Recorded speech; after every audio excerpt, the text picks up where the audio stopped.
Estamos iniciando mais um Conceito Podcast.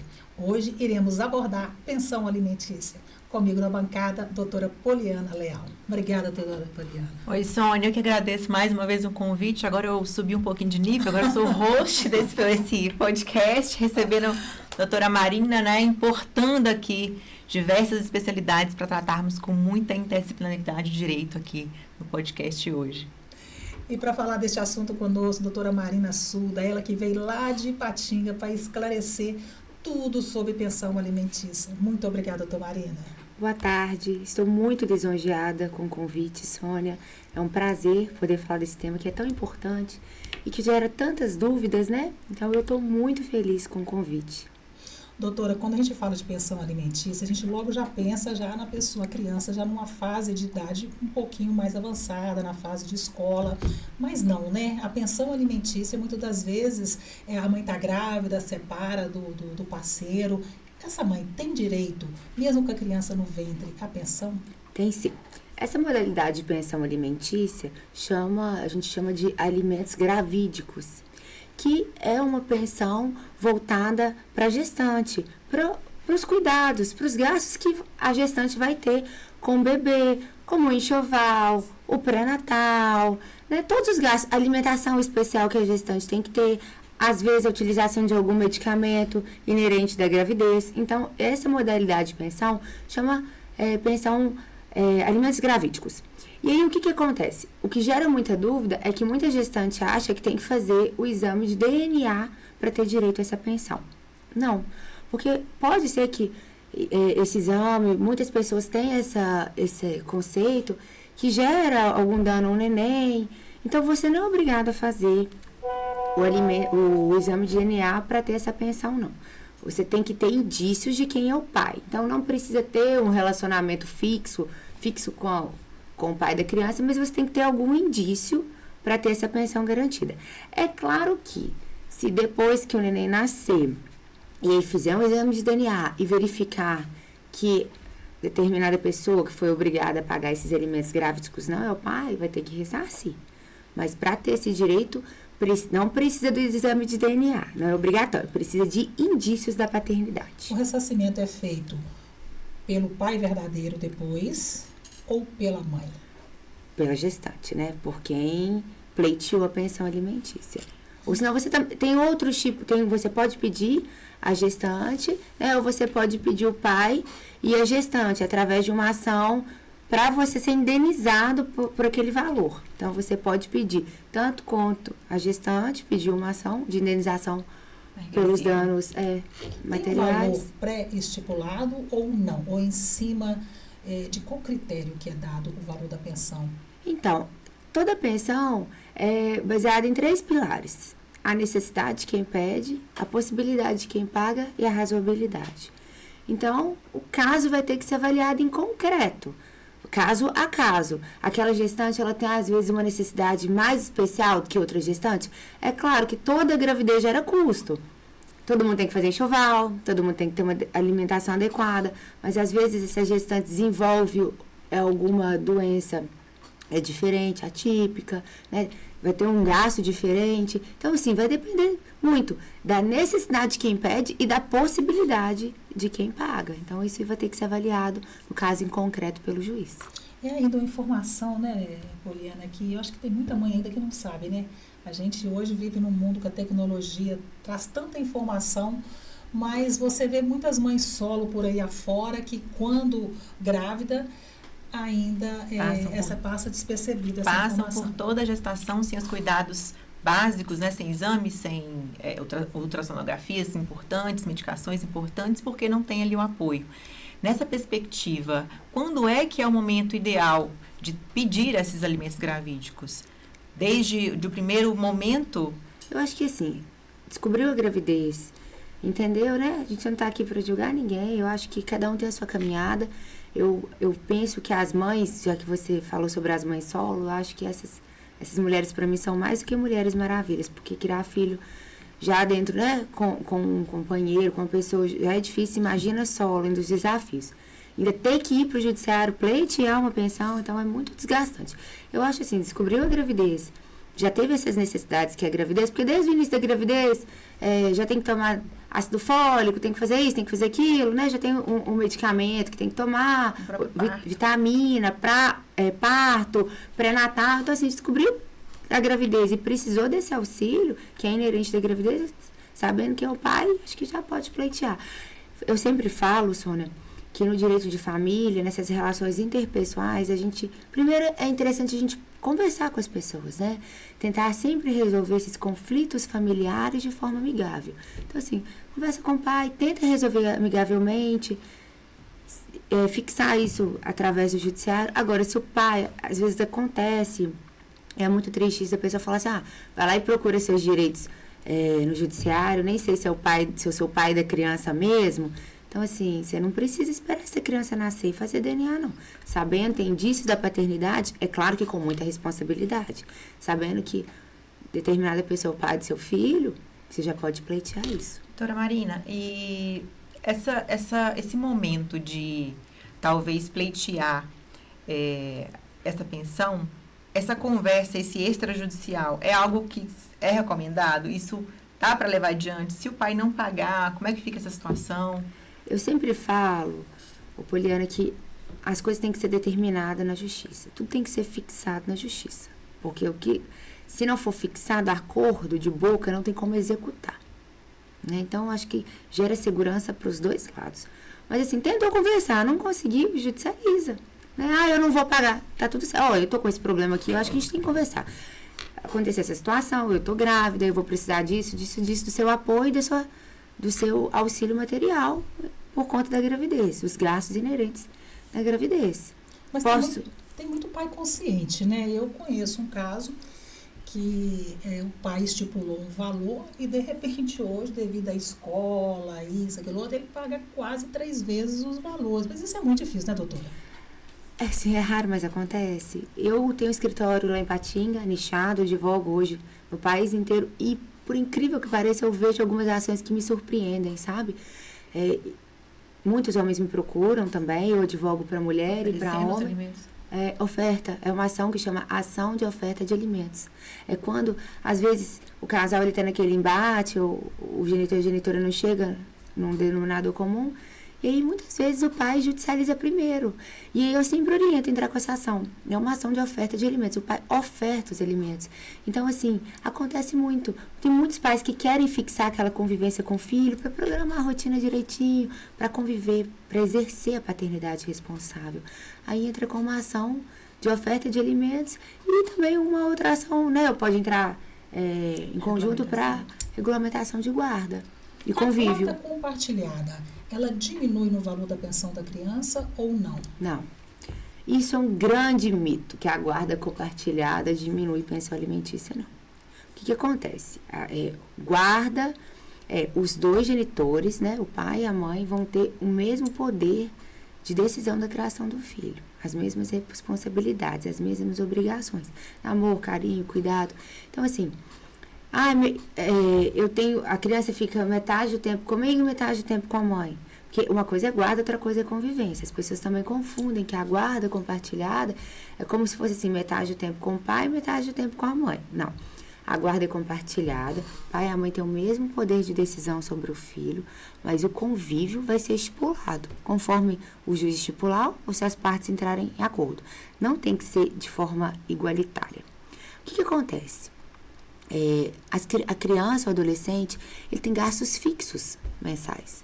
Saúde, educação, vestuário, lazer, até a internet que a criança liga, um Spotify, um desenho que vê na televisão, isso gera custo, gasolina, IPVA, manutenção do carro, a escolinha que vai, a fralda, o leite, a pessoa que às vezes é para essa mãe trabalhar, auxilia. Então, tem gastos fixos. Então, quem vai gerir esses gastos fixos? Então, o interessante a gerência desse dinheiro, dessa pensão inerente do filho, né, que diz respeito aos gastos do filho, ficar para um dos genitores, que é mais fácil controlar. Então, assim, não é porque ficou metade do tempo com um, metade do tempo com o outro. Essas dívidas, elas não são partilhadas ao meio.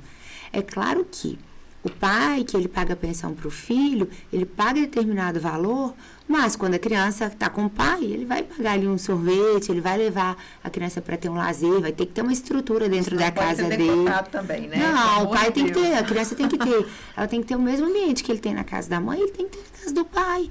Ele tem que ter um lugar agradável para esse convívio, ele tem que ter o quartinho dele, tem que ter as roupinhas dele.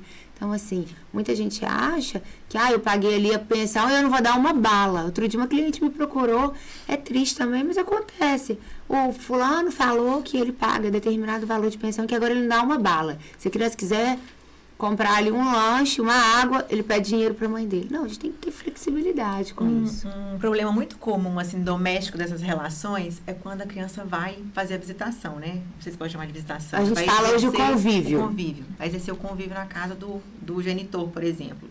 E aí a mãe tem que se desdobrar para fazer a mochila, para colocar o cobertor, para colocar a naninha, o bico, a alimentação, e vai a mochila prontinha para a casa do querido.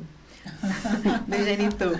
E assim, como que funciona isso daí? Isso não é uma obrigação da mãe. Nossa, foi excelente essa pontuação. Porque a mãe, às vezes, acha que é fazer aquela malinha para a criança. Aí coloca já os potinhos com o leite, a mamadeira. Não, ela é obrigada a mandar o filho com a roupa. Né? O pai, ela não precisa mandar a mochilinha se quiser. Claro que a gente que é mãe, não dá conta, você manda. Mas ela não é obrigada, não. O pai, ele tem que ter essa estrutura. Isso que eu tô falando aqui, daí ter uma estrutura, ele tem que ter estrutura. Ele tem que ter o leite dentro da casa dele, a mamadeira. A criança, ela tem que ter esse ambiente. Gente, não é porque o lar de referência muitas vezes é o materno e que essa criança convive com o pai, que ela tem que ter as coisas só na casa da mãe, não. Ela tem que ser uma visita na casa do pai, não, né? Ela tem que ter 2 lares. Ela tem que ter a casa da mãe e a casa do pai. Ela não pode sentir visita dentro da casa do pai. Por isso que está mudando muito essa nomenclatura. Isso é muito recente dentro do direito das famílias, que a gente fala que pai não visita, filho. Pai convive. Antigamente a gente falava muito disso. Eu tenho mais de 10 anos de formada e falava assim, que a visitação, como que vai ser a visitação? Não, pai não visita, pai convive. Mas isso é muito novo. Então, assim, como que funciona? Hoje, a regra no nosso ordenamento jurídico é a guarda compartilhada, ou seja, a responsabilidade conjunta do pai e da mãe. O convívio dessa criança vai ser estipulado pelo juiz. O lar de referência, porque a criança ela precisa ter rotina, vai ser na casa do pai ou da mãe. Na maioria das vezes que a gente vê é no lar materno, mas acontece, tem alguns processos que o lar de referência é o paterno, nada impede. Então, assim, na maioria das vezes, essa criança vai ter um lar de referência ou na casa do pai ou da mãe, na maioria das vezes é o materno, e ele vai conviver na casa do pai. Não tem que ser, assim, segunda na casa de um, terça na casa do outro. Não tem que ser dividido por igual. Isso aí guarda alternada, é outra coisa, que nem tem no nosso ordenamento jurídico. A criança ela vai ter um lar de referência e o convívio vai ser com outro genitor. E aí, o que eu sempre oriento aos meus clientes, eu falo isso quando eu dou consultoria, é que tem que ver qual que é a modalidade daquela família, o que funciona para aquela família, porque às vezes o que funciona na minha casa não funciona na sua casa, o que funciona na sua casa não funciona na casa da Poliana. Então a gente tem que ver, olha, qual que é a rotina do pai, qual que é a rotina da mãe, qual a rotina da criança. Semana passada eu fiz um acordo de alimentos que a mãe trabalhava à noite, dando plantão. E aí a criança pernoitava com o pai. E a mãe buscava a criança 2 vezes por semana de manhã. É uma modalidade diferente das outras famílias. Mas é a necessidade daquela família. Então, assim, por isso que eu falo, na hora que o juiz ou a juíza chega na ponta da caneta, ele não sabe. Por mais que tenha essas informações, ele não consegue abraçar aquela rotina. Então, o mais interessante dentro do direito das famílias é fazer um acordo.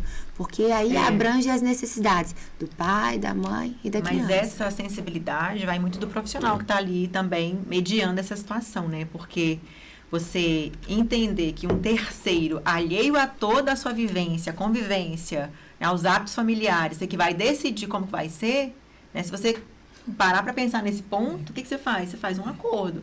Mas, assim, as partes talvez estão tão emocionadas e tomadas por aquele sentimento que elas não conseguem raciocinar esse fim. E aí é o momento em que o profissional especializado, capacitado, né? Que tem experiência naquilo que faz e que não está buscando apenas litigar, vai trazer o conforto ali para aquela família. Faz toda a diferença, né? Brilhante sua colocação, porque eu acho que a gente tem que ser técnico. problema do direito das famílias que eu falo isso quase todos os dias. Emocionado demais, né, doutora? O problema é que é o resto do sentimento. É uma área do direito que a gente tem que ainda ter mais sensibilidade, porque a gente mexe com restos de sentimentos. Ou muitos sentimentos, né? Eu falo restos para ficar um pouco mais suave. Que é amor, a raiva, a frustração. A linha do amor e do ódio, ela é tênue. Então, assim, às vezes a pessoa não consegue nem controlar aquilo ali e acaba misturando aquele final de relacionamento que não é fácil para ninguém, né? Todo final de casamento, ou que seja uma dissolução de união estável, que seja o final mesmo de um namoro, aquilo gera sentimentos como frustração. Ninguém casa para divorciar, né? Então, tem uma expectativa muito grande daquilo ali. E aí, o fim frustra, gera aquele tanto de sentimento, e às vezes muitas vezes as pessoas confundem. E aí utilizam o filho como moeda de troca. É a única arma, às vezes, que tem. E os pais e mães fazem isso muitas vezes sem perceber que está fazendo. E a criança fica no meio daquela guerra fria. Por isso que a doutora ali falou uma coisa muito interessante, que precisa de um profissional especializado e técnico para ter um olhar diferente. E falar, olha, quem é profissional... qualquer ramo do direito, mas principalmente da área das famílias, a gente tem que ter o primeiro cuidado com a criança, é o bem-estar do menor. Então, a gente tem que olhar primeiro a criança ali, aquelas necessidades. Então, assim, olha, eu sei que tá difícil, não é, eu sempre falo isso lá no escritório, eu sempre começo, né, eu falo que a gente é advogada, mas tem um pouquinho de psicóloga. Então, não entrando no mérito, que eu acho que psicólogo é muito importante, né, eu acho que a terapia ele tem que andar junto, principalmente quando tem um problema de família. Mas eu falo, olha, às vezes a gente tem que deixar um pouquinho nosso de lado, os sentimentos, pra gente ver o bem-estar dos filhos. Então, assim, tirar um pouco dessa emoção, não misturar, é difícil? É. Mas pra gente entender, porque na ponta da caneta, é igual a doutora Poliana falou, na ponta da caneta o juiz não vai abraçar todas as necessidades. E aí o tempo passa, e os sentimentos, eles vão diminuindo, essa litigância, vai se assentando, a coisa vai se assentando. E aí, às vezes, faz um acordo ruim, que poderia ter sido um acordo muito melhor para todo mundo, para a rotina de todo mundo. Quando você fala a questão da necessidade aí, existem duas diferenças, né? Que é o que você está falando, a necessidade e a condição financeira. E a gente sabe que existe um percentual pré-estabelecido e que muitos pais, eles simplesmente obedecem ao percentual. A lei manda isso e eu vou fazer isso. E aí, como é que fica quando a necessidade é maior do que a condição financeira do pai? O que acontece? A gente tem esse mito em cima do percentual. Na verdade, o juiz vai avaliar cada caso em um caso, né? E vai ver as necessidades. Então, o percentual que as pessoas têm, se tiver um filho é 30%, se tiver 2 filhos é 40% ou 35%. Isso não é regra, isso vai depender. Então, o que acontece do caso em concreto? O pai trabalha de carteira assinada, aí acontece muito de coleguinha, né? Sempre a gente compara, o devedor de alimentos compara quem faz o pagamento. Mas o fulano paga 30% do salário dele, tem um filho igual eu, por que eu pago 40%? Mas vai depender do caso concreto. Por exemplo, a criança ela tem alguma necessidade especial?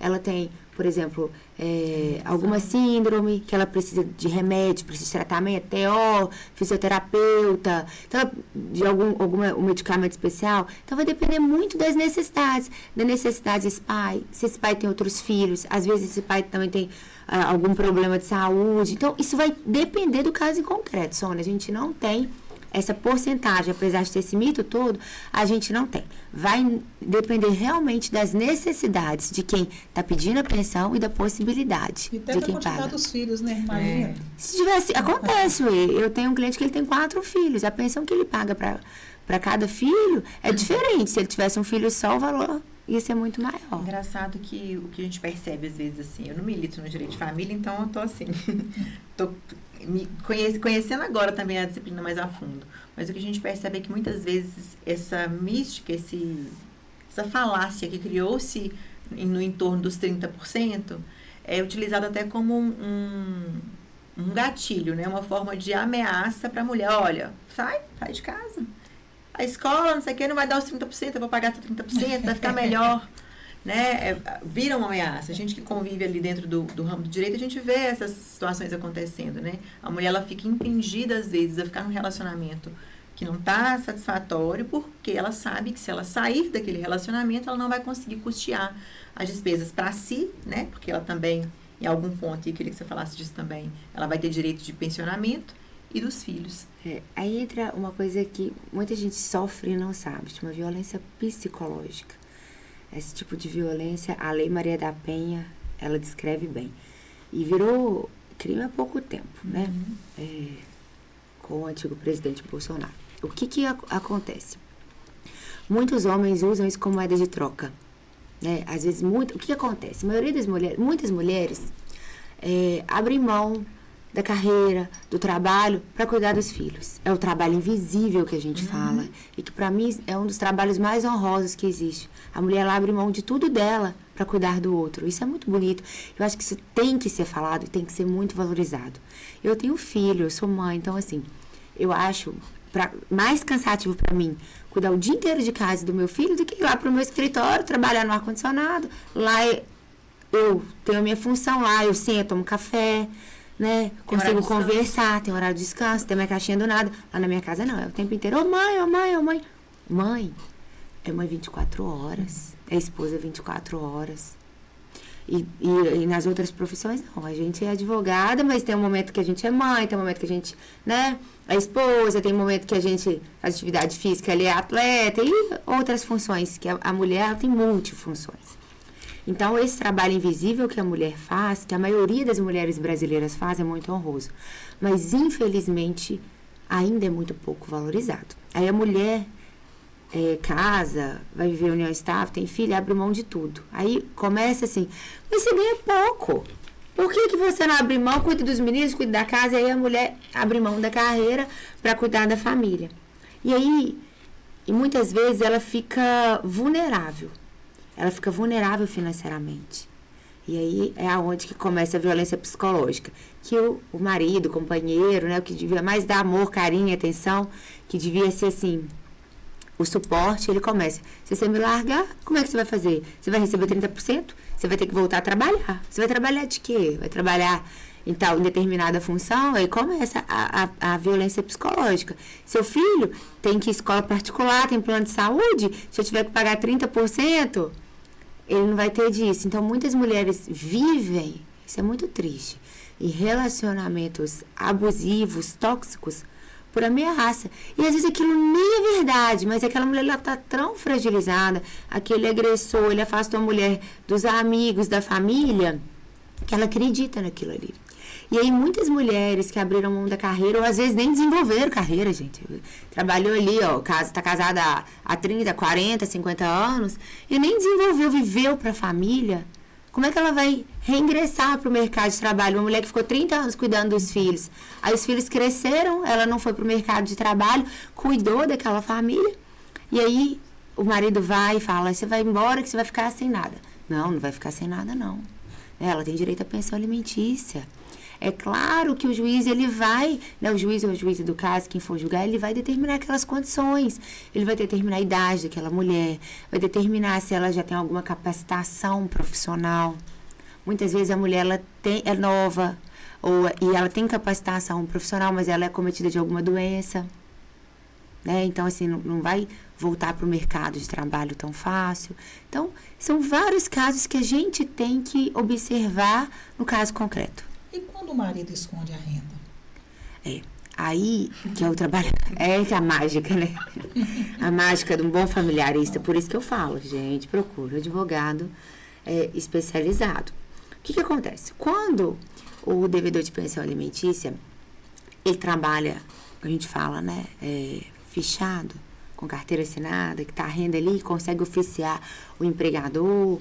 Então, aí você consegue saber o valor daquilo ali e o juiz vai fixar aquela pensão. Agora, quando o trabalhador é autônomo e não consegue fixar a renda, aí que entra a dificuldade, mas é possível. Hoje nós temos vários mecanismos para descobrir qual o valor que essa pessoa ofere. Através do Sniper, que ninguém fala, mas é uma ferramenta nova do CNJ, que ele consegue oficiar e descobrir, né, as informações dessa pessoa, A gente consegue oficiar aí Detran para saber se tem carro, o nome da pessoa, consegue fazer algumas buscas através de sistemas da justiça ou pedir à justiça para oficiar determinados órgãos para descobrir. Bandeira de cartão de crédito. O pai fala que ele não tem renda, mas ele paga 20 mil de cartão de crédito. Então, tem algumas formas que a gente consegue trabalhar para descobrir. Oficia a Receita Federal. Esse pai aí, ó, ele declara imposto de renda, ele tem alguma empresa no nome dele. E aí, o que ele declara de renda? Ô, doutora Marina, esse pai não declara nada. Acontece muito, eu escuto no escritório. Ele não declara nada, ele parece um fantasma. Mas aí na rede social, ele aparece dirigindo um carro que está no nome da irmã dele, a casa está no nome do primo, a empresa está no nome da mãe dele, mas na rede social, ele só viaja. Aí é o que a gente fala de teoria da aparência. Teoria da aparência, ela vem sendo muito utilizada, que a gente não tem prova, mas é o que parece ser. Então, aquele pai que anda com determinada roupa, viaja para determinado lugar, usa determinado relógio, determinado iPhone, que a gente fala, né, que hoje o telefone virou uma ostentação. Viaja para o exterior, vai em restaurante caro. Sustenta aquilo ali, então aquilo ali é a teoria da aparência. Então, assim, às vezes você não consegue provar, mas o genitor, ele ostenta isso em rede social, às vezes no LinkedIn, outras plataformas, né, que a gente fala, de rede social, não só o Instagram, você consegue, através da teoria da aparência, comprovar a renda desse pai. É claro que é muito mais difícil, complexo, do que um pai que tem um contra-cheque ali, para o juiz já ir à fonte e tirar aquele valor da pensão. Mas é possível sim. Cada dia que passa, nós temos mais ferramentas para descobrir a renda do genitor. Vou dar um exemplo. Eu tenho um processo complexo que eu não consegui a renda, mas eu descobri que esse pai pagava o financiamento de 5 mil reais de um carro, determinado carro. Poxa, esse pai fala que ele é pobre, no sentido legal, que ele não tem dinheiro para pagar um salário mínimo para o filho de pensão alimentícia. Mas ele paga 5 mil reais de financiamento? É discrepante. Aí eu juntei esse financiamento, pedi para oficiar a financeira lá e a gente descobriu. Porque alguém falou que aquele carro era financiado, a gente, né, foi descobrir, pediu para o oficial Detran, descobriu esse carro no nome dele, que ele tinha comprado há pouco, descobriu esse financiamento, e aí foi em cima disso que o juiz fixou. Você falou sobre a questão das multifunções de uma mulher. Quando é que uma criança pode ficar dentro de casa sozinha? Porque se a mãe tem várias funções, muitas vezes não tem uma empregada, precisa ir no supermercado correndo ali, a criança está dormindo. Quanto tempo que uma criança pode ficar sozinha? Ô, Sônia, a criança não pode ficar sozinha em tempo nenhum, né? Criança, ela é incapaz. Então, assim, ela não pode ficar sozinha. Qual a idade? Eu, como mãe, 18 anos. Quando seu filho pode ficar sozinho? 18 anos. E se puder, a mãe doida pra ficar do lado. Então, assim, eu acho que a gente tem que ter muito cuidado, muita responsabilidade, sabe? Acidentes acontecem. Eu sei que muitas vezes mãe tem que deixar filho pra trabalhar, não tem suporte, é mãe solo. Mas, assim, procurar uma creche, não tem dinheiro, mas procura uma creche. Isso aí entra na pensão alimentícia, porque às vezes precisa de uma pessoa, o pai e a mãe trabalham, precisa desse suporte de um profissional para cuidar, de babá, ou de uma creche, uma escolinha. Então, assim, criança não pode ficar sozinha. Então, chegando nesse meio termo aí, né, eu preciso trabalhar, mas também eu tenho tantas crianças, talvez se eu ficar em casa, existe a possibilidade de, chegando nesse meio termo, essa mulher ser pensionada para ficar em casa cuidando dos filhos também? Existe sim. Seria uma dupla pensão para os filhos e para a mulher? Existe a dupla, assim, não é dupla pensão, porque o filho recebe uma pensão, a mulher recebe outra. Então, assim, no final de um relacionamento, se tiver ali, acabou um casamento, a mulher ela não tem condição de se sustentar sozinha, ela vai receber a pensão dela e a criança vai receber a dela. Mas muitas vezes essa mulher ela não tem condição nenhuma de trabalhar fora porque tem que cuidar do filho, não tem condição. E essa conta aí, ó, vai entrar dentro da pensão alimentícia. E se isso for superveniente? Por exemplo, essa mulher saiu do relacionamento, ela até voltou para o mercado de trabalho, mas verificou-se que ela não conseguiu a renda almejada. Êxito ali em persistir naquela função. Ela não alcançou ali as metas, ela foi demitida, por exemplo. E ela voltou para o estágio inicial de não ter renda nenhuma. E aí ela tinha dispensado os alimentos, a necessidade ela é superveniente, ela veio depois. ela pode acionar o ex-marido ainda? Pela pensão dela, não. Né? Por exemplo, vou dar um exemplo, né? É claro que vai ter que ser analisado, cada caso é um caso. Mas, por exemplo, essa mulher fez um divórcio, era casada, divorciou e trabalhava em determinado lugar. Passou 2 anos, estou dando exemplo. Essa mulher saiu do emprego, ela não pode voltar para pedir a pensão novamente. Aquilo ali já foi resolvido. Agora, o que pode acontecer é o seguinte. A pensão alimentícia, ela é dever de ambos os genitores. E aí, muitas pessoas acham que esse valor tem que ser igual. O pai tem que pagar, a criança, exemplificando aqui, a criança ela tem um gasto de R$1.000 por mês. Aí, muitas pessoas acham que R$500 o pai tem que arcar e R$500 a mãe. Não. Cada um vai arcar com a sua possibilidade. Então, cada um vai arcar conforme a sua renda. Se a mãe não tem renda, ela vai arcar aqui com cuidado, né? Aquela criança mora com ela, obviamente, ela tem aqueles gastos dentro da casa dela. Ela não vai contribuir de forma igualitária com o genitor. Então, assim, a pensão alimentícia, ela vai ser proporcional à renda de cada genitor. E quando o pai, o genitor, ou a mãe, se for o caso de ficar com o genitor, a criança, não consegue custear aquilo dali, aquela pensão, quem pode ser acionado? Os avós. Os alimentos avoengos, né? Que esses dias até vi que saiu no jornal, falando que uma avó, uma questão de uma prisão, assim, a chamada foi até agressiva, mas o que acontece? A pensão, você pode pedir pensão aos avós, mas de forma subsidiária, ou seja, se o pai não estiver ali, né, para custear, você pode acionar os avós. Por exemplo, o pai faleceu, o pai foi para os Estados Unidos, que eu escuto muito. O pai foi para os Estados Unidos, sumiu. Aqui em Valadares acontece muito, mas em Patinga também, né? A pessoa foi para a América, desapareceu no mapa. Mas a família inteira sabe onde está o pai, entendeu? Ele só desapareceu para o filho. Mas aí ninguém sabe o endereço, ninguém sabe o paradeiro dessa pessoa, mas os avós estão ali. Por exemplo, o pai foi para os Estados Unidos, mas os avós continuam aqui. A criança, ela precisa comer, a criança precisa ter uma dignidade, precisa ser sustentada, né? Ela não tem nada a ver com essa situação. Então, o que acontece? Os avós são acionados de forma subsidiária e entra com um tipo de alimentos que chama alimentos avoengos. Mas primeiro tem que haver um processo comprovando que o claro, pai trouxe pelo pai e que não foi encontrado ou que ele não tinha possibilidades. Ou senão você já tem as provas, né? O pai faleceu, o pai desapareceu, e aí você entra, aciona o pai e os avós. E o valor é o mesmo que os avós têm que assumir? É uma pensão subsidiária. Então, assim, a responsabilidade não é igual do pai. Isso vai depender. Quais as necessidades dessa criança? E se a criança for uma criança especial?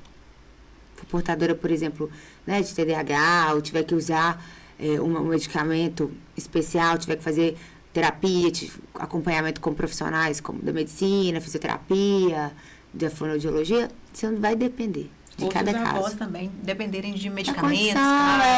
Com certeza. Nós falamos do pai ir embora, nós falamos do pai morrer, e os pais que não pagam a pensão porque acham que está dando dinheiro, que a mãe está comprando joias, está comprando bolsa. Ô, Sônia, é a pensão alimentícia de R$300 que o pai fala que a mãe colocou mega ré e colocou silicone. É raro, mas acontece com frequência, infelizmente. Gente, eu fico nervosa, eu fico assim, irritada de falar disso. Porque se já for ao supermercado, né? O tanto que a criança gasta, às vezes. Parece uma piada, né? Parece uma piada. Você vai na farmácia, o menino quer um carrinho, porque já chega lá no balcão da farmácia, aquele carrinho, né? E aí, criança, produto de higiene pessoal, escova de dente, um shampoozinho de cabelo, um leite. Então, assim, hoje. A criança, ela tem vários gastos e muitas pessoas acham que é só comida. Acho que ele paga o arroz, literalmente, o arroz, o feijão e tá tudo certo. Não, essa criança, ela tem um convívio com as outras pessoas, ela vai uma festinha de escola, ela precisa levar um presentinho. Todas as crianças levam um presentinho, menos o seu filho, né? Ele vai levar um presentinho. A criança cresce muito rápido, gente, precisa falar sobre isso. O pé do menino, uma hora desse jeito, passou ali 3 meses, 4 meses, aquele sapatinho não serve mais. Então, assim, a criança, ela tem que ter dignidade, não só de vestuário e de comida, mas de lazer, né? Hoje, com essa questão da internet, a mãe, às vezes, para ela tomar um banho, sei lá, fazer algum serviço, ela precisa de um momento de descanso com a criança. Aí o pai vai falar que a internet não é necessidade. O Netflix hoje não tem necessidade. Então, assim, a pensão alimentícia, ela não é só arroz e feijão. Ela tem vários pontos. Saúde, educação, lazer, é o esporte que essa criança faz, que é necessário, igual a natação, né, que é tão necessário para essa criança. Então, assim, é claro que vai depender da renda de cada pai, de cada mãe, mas as crianças, elas têm as necessidades. Então, a gente não pode achar que é só arroz e feijão e que pagou ali 100, 300 reais, que eu escuto muito dos 300 reais. Que aí pagou 300 reais ali e aí resolveu o problema da família inteira, né? A mulher casa, novamente. O marido, o atual marido, é bem sucedido. O ex-pai da criança, não. E aí? O pai da criança pode suspender em virtude do atual marido financeiramente ser bem resolvido? Ah, esse é outro mito. As pessoas acham que é porque a mãe casou de novo e o pai não precisa, casou com um padrasto que tem uma condição financeira boa e não precisa pagar essa pensão. Não, gente, é obrigação do pai. O filho é do pai e o pai vai contribuir conforme a renda dele. Obviamente que você não vai querer pleitear igual a renda do padrasto. Se o pai ganha X, ele vai pagar a pensão alimentícia conforme os rendimentos dele e a necessidade do filho dele. Mas não é porque ele tem um padrasto que é rico que isso vai tirar essa obrigação do pai, não. Ele tem obrigação para com o filho. Está desempregado. Pode suspender? Não. A criança, ela precisa comer. Então, assim, ele está desempregado, muitas vezes ele não tem a renda, o juiz vai fixar em cima de um salário mínimo, que o mínimo é o salário mínimo. Então, essa criança, ela precisa comer. O juiz vai fixar ali uma porcentagem em cima de um salário mínimo. E, na verdade, aqueles 30% é o mínimo, né? Menos que 30% já fica difícil. Então, Mas acontece, por exemplo, se o pai tiver 5 filhos e ele ganha um salário mínimo, ele não vai pagar 30% para cada filho. Aí vai pagar 15, 10. É raro, mas acontece. Aí é estabelecido por filho, mesmo que seja da mesma genitora? Mesmo que seja da mesma genitora. Porque se for atingir a maioridade, vai extinguir nas cotas ou não? Isso vai depender. Por exemplo, muitas pessoas acham que o filho fez 8 anos, a pensão alimentícia ela extinguiu automaticamente. Não.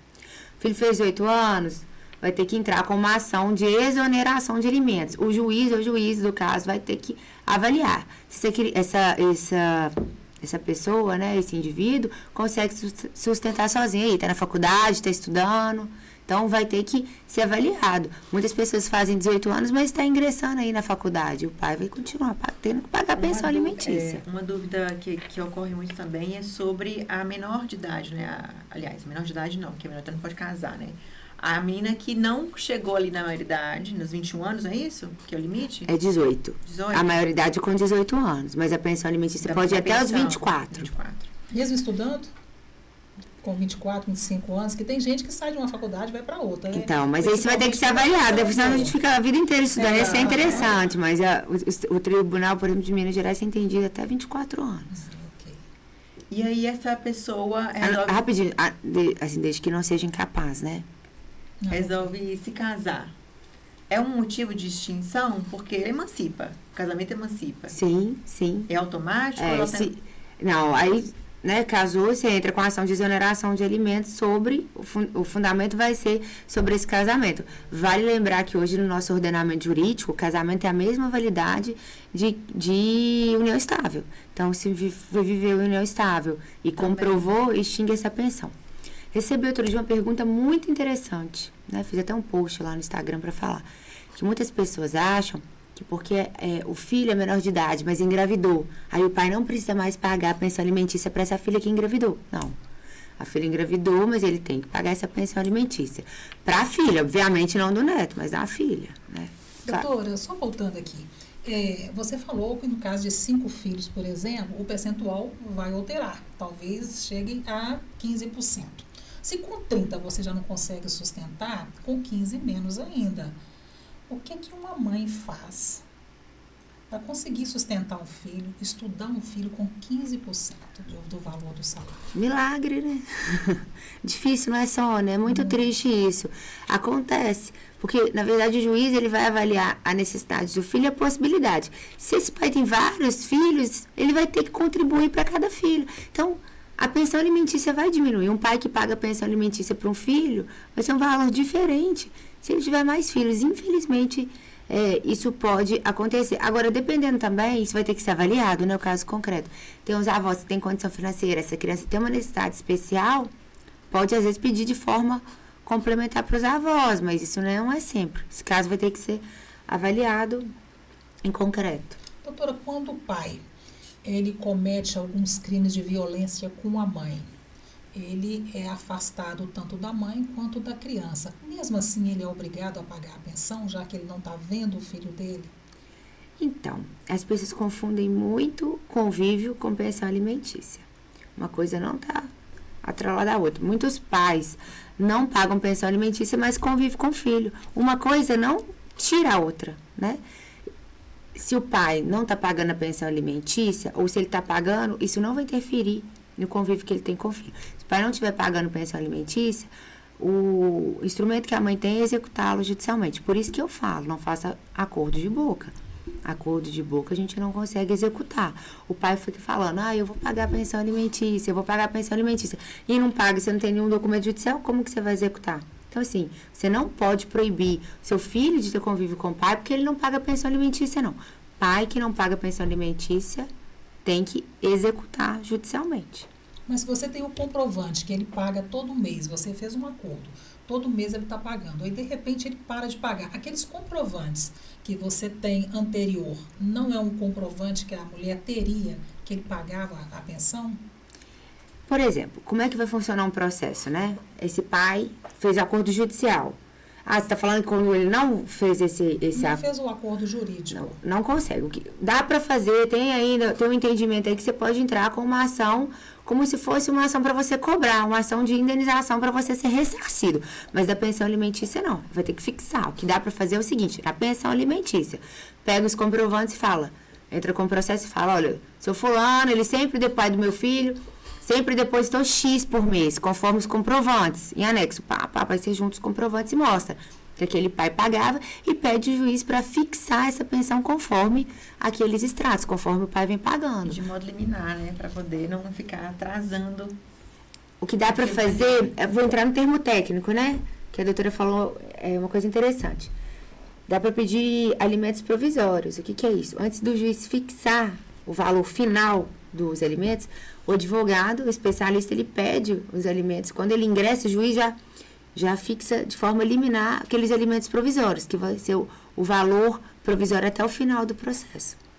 Mas esse valor provisório, se não for bem instruído, como funciona isso? Ele acaba ficando... Às vezes a gente vê ele ficando definitivo. Muitas vezes o juiz já estipula ali aquele valor ali, assim, um percentual, e continua com aquele valor no final. Vai depender da instrução do processo, né? A gente que está de fora, a impressão que a gente tem é que não tem muito essa preocupação do julgador em conhecer os meandros, assim, para estipular o certo, um valor que seja... Eu não vejo dessa forma. Por eu estar dentro da área, o que eu acho? Que essa preocupação é do advogado que está defendendo o cliente. Então, assim, o pai, por exemplo, entrou com uma oferta de alimentos e falou que ele pode pagar lá meio salário mínimo. Aí a mãe vai fazer essa defesa e falar, não, ele falou que pode pagar meio salário mínimo, mas a renda dele é essa. O que ele trouxe não condiz com a realidade. Então, isso vai depender muito, por isso que eu sempre falo, procura um advogado especialista na área, porque ele vai conduzir o processo da melhor forma possível. Doutora Marina, quando você fala aí, procura um advogado da área, a gente já logo imagina, porque tem família que tem mulher, né, que ela não tem o dinheiro nem para dar um alimento. Por isso que ela vai atrás do pai. Outras não, outras vão porque realmente é o direito, mas tem umas que falam assim, não, se eu pudesse, eu arcaria. Como é que fica o pagamento para o advogado, você como mãe, pegar uma mãe que você sabe que não está tendo dinheiro para comprar o alimento, e ela ainda tem que pagar o advogado ainda. Como é que fica essa situação? Eu acho, isso não tem jeito, né? Antes de ser advogado, eu sou uma pessoa, né, humana, então... A gente acaba sofrendo isso. Eu já fiz audiência no começo da minha carreira que eu fiquei 2h30 brigando por causa de uma lata de leite. Aí, que a gente falou, não, 2h30 brigando por uma lata de leite. Às vezes, para a realidade daquele profissional, uma lata de leite não significa nada, mas para a realidade daquela família, significa muito. Hoje nós temos a Defensoria Pública, que é um órgão que muitas pessoas não sabem, mas é um órgão que defende as pessoas que não têm condição de arcar. E essa questão da pensão alimentícia é prioridade. Você pode procurar a Defensoria Pública, se você não tiver dinheiro para arcar com os honorários de determinado advogado. Tem os núcleos aqui em Valadares, eu sei que tem várias faculdades conceituadas têm os núcleos de prática jurídica, que eles têm esse auxílio também. Não sei como funciona aqui, mas em Ipatinga eu sei também que tem os núcleos que atende o pessoal carente. Então, pode procurar ou a Defensoria Pública, que é o mais indicado, ou esses núcleos das faculdades. E procurar os advogados, né? Que procuram advogado, às vezes negocia o valor lá da pensão, do valor dos honorários, isso vai depender de cada profissional. No seu caso, você faz atendimento online? Eu estou aqui em Governador Valadares, mas eu quero entrar com um processo lá em Ipatinga. Posso? Eu faço sim. Hoje eu estou na internet, né? Eu tenho um Instagram que eu falo só de direito de família. Através dele eu gero algumas informações sobre pensão alimentícia, divórcio, e eu tenho essa consultoria online. Hoje eu tenho um escritório especializado em direito das famílias e sucessões. A minha equipe, né, a minha estrutura está dentro de Ipatinga, mas eu tenho processos aqui em Governador Valadares, Caratinga, alguns lugares de Minas Gerais, tenho processo em Mato Grosso, São Paulo, tenho clientes com problemas dentro do Brasil, na Bélgica, Canadá, Estados Unidos. Então, assim, através do digital, a gente consegue fazer esse atendimento especializado no país inteiro. E hoje tem, a doutora Poliana também trabalha dessa forma, hoje tem o processo eletrônico, né, que através do processo eletrônico pode fazer as audiências online, todo o processo online, então a gente consegue advogar de qualquer lugar do país, tendo internet. Doutora Poliana, quero te agradecer mais uma vez sua participação. Imagina, Sônia, estou sempre à disposição, foi um prazer. Doutora Marina, valeu. A gente sabe, né, que é um assunto tão chato, é um assunto tão ainda a gente imaginar que ainda tem mãe ainda que tem que lutar pela comida de um filho que não é só dela, é muito triste. Mas ainda bem que tem umas almas boas, né, que vai, estuda, aprofunda e consegue ainda achar saída por essas mães. Em nome dessas mães, eu agradeço por você ter entrado nessa área, né, e tão jovem, né? Não é? Tão Trazendo jovem, informação de né? qualidade. Nossa, muito obrigada. Eu que agradeço. Eu queria deixar um recado muito importante para as mães, assim, busquem o direito dos seus filhos. Muitos pais, né, genitores, utilizam da questão da pensão alimentícia. Acontece muito essa violência psicológica. Se você for na justiça e for fixar essa pensão, não fala a palavra fixar, porque isso é um termo jurídico, né? Mas se você for atrás do direito, for cobrar, eu vou desaparecer, eu nunca mais vou vir ver o filho. Isso é uma agressão psicológica, isso é lei Maria da Penha, isso é crime. Então, infelizmente, muitas pessoas utilizam a pensão alimentícia como moeda de troca. E não é moeda de troca. Seu filho tem direito, você tem direito. Então, procure sempre um profissional especializado para você ter seus direitos garantidos. Doutora, mesmo já encerrando, eu ainda quero fazer uma pergunta Claro. que eu estava esquecendo. A pensão alimentícia, vem aí a época do imposto de renda. Quem tem o direito de declarar a pensão no imposto de renda? Antigamente, como que funcionava? A mãe, ela tinha que pagar imposto de renda sobre a pensão alimentícia. Hoje não mais. Hoje tem essa isenção. A tese do professor Rolfo Madalena, isso é novo. Mas aí ela não vai ter que pagar mais imposto de renda sobre essa pensão recebida. Mas o pai declara, então, a questão dos estudos, planos de saúde. Declara, o pai pode declarar sim. Conceito Podcast. Se inscreva em nosso canal.